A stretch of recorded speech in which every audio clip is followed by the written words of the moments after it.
4월 25일 금요일 이른 아침입니다. 오늘 말씀일기 본문은 예레미야 25장입니다. 본문을 다음 세 단락으로 나눌 수 있겠습니다. 첫째는 1절 이하 11절, 선지자의 말씀을 듣지 않는 유다 백성. 둘째는 12절 이하 14절, 바벨론에 대한 하나님의 심판 예언. 셋째는 15절 이하 38절, 하나님의 세계 심판. 처음 두 단락을 중심으로 묵상하고자 합니다. 성경을 통하여 자신을 계시하시는 여호와 하나님은 말씀하시는 하나님이십니다. 이 하나님을 섬기는 가장 기본적이고 중요한 자세는 듣는 것입니다. 즉 말씀에 귀를 기울이는 것입니다. 당시 선민 유다의 죄악상은 그가 말씀하셔도 듣지 않는 것이었습니다.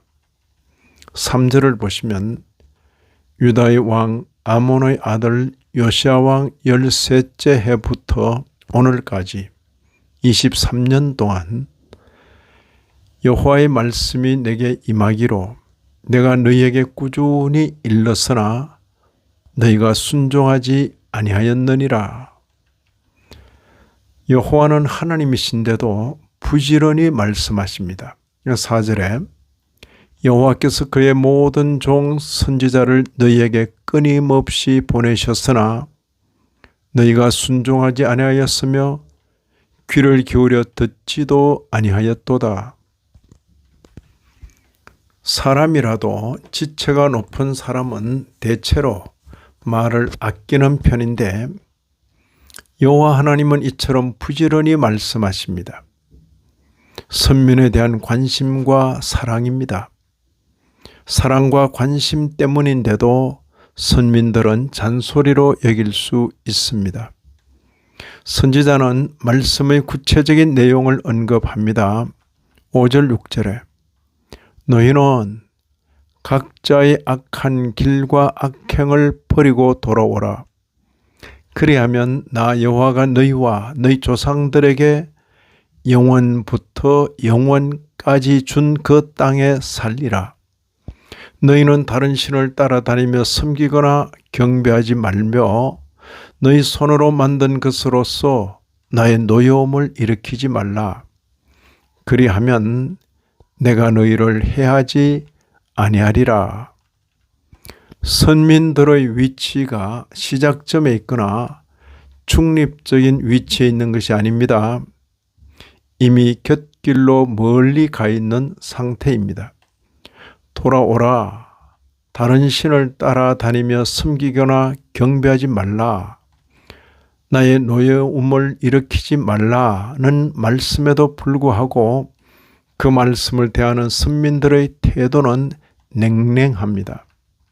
7절 보시면 너희가 내 말을 순종하지 아니하고 너희 손으로 만든 것으로서 나의 노여움을 일으켜 스스로 해하였느니라. 스스로 해하였느니라. 말씀은 단순히 말씀으로 끝나지 않습니다. 말씀을 대하는 선민들의 자세에 따라 삶의 환경이 달라집니다. 순종 여부에 대한 상과 벌로도 볼 수 있겠지만 주요 목적은 선민으로 하여금 말씀대로 살도록 하는 것입니다. 순종하는 자에게는 더욱 잘 순종할 수 있도록 기회를 더해 주시고 거역하는 자에게는 돌이켜 순종의 길을 가도록 이미 주었던 기회들조차도 거두십니다. 8절 하반절 이하 11절까지입니다. 너희가 내 말을 듣지 아니하였느니라. 보라, 내가 북쪽 모든 종족과 내 종 바벨론의 왕 느부갓네살을 불러다가 이 땅과 그 주민과 사방 모든 나라를 쳐서 진멸하여 그들을 놀램과 비웃음거리가 되게 하며 땅으로 영원한 폐허가 되게 할 것이라. 내가 그들 중에서 기뻐하는 소리와 즐거워하는 소리와 신랑의 소리와 신부의 소리와 맷돌 소리와 등불 빛이 끊어지게 하리니 이 모든 땅이 폐허가 되어 놀랄 일이 될 것이며 이 민족들은 70년 동안 바벨론의 왕을 섬기리라. 70년 동안 바벨론의 왕을 섬기리라. 그때 종교사회 속에서 선지자가 전하는 내용을 이해하기란 결코 쉽지 않았을 것입니다. 유다는 전능하신 여호와 하나님의 선민이고 예루살렘에는 그의 신전이 있는데 어떻게 감히 이방인이 유다와 예루살렘을 해할 수 있을까? 신의 전능을 믿는 대다수의 유대인으로서는 생각할 수 없는 내용입니다. 범죄한 선민 유다의 멸망으로 끝나는 것이 아닙니다. 경륜의 때가 되면 선민을 멸망시킨 바벨론을 멸망시키겠다고 선언하십니다. 12절 이하 14절입니다.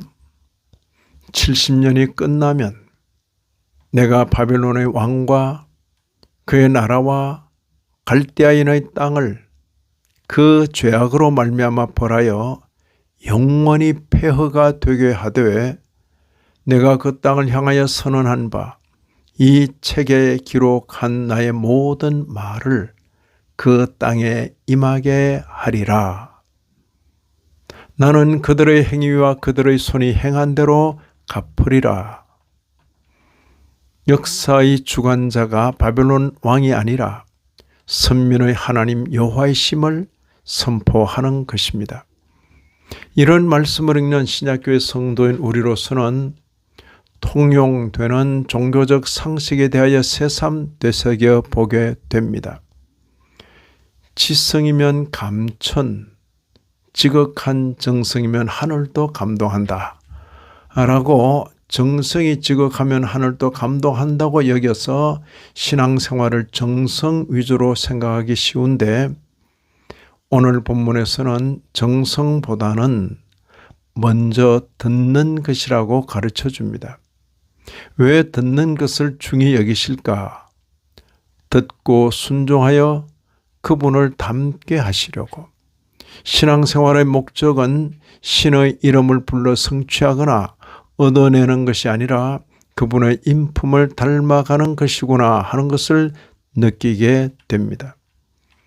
또한 역사의 주관자가 세상 왕들이 아니라 선민의 하나님 여호와이심을 반드시 기억하여야 하겠습니다. 이 아침에도 말씀에 참여하신 모든 분들 위해 하나님의 크신 은혜가 다하시기를 진심으로 기원합니다.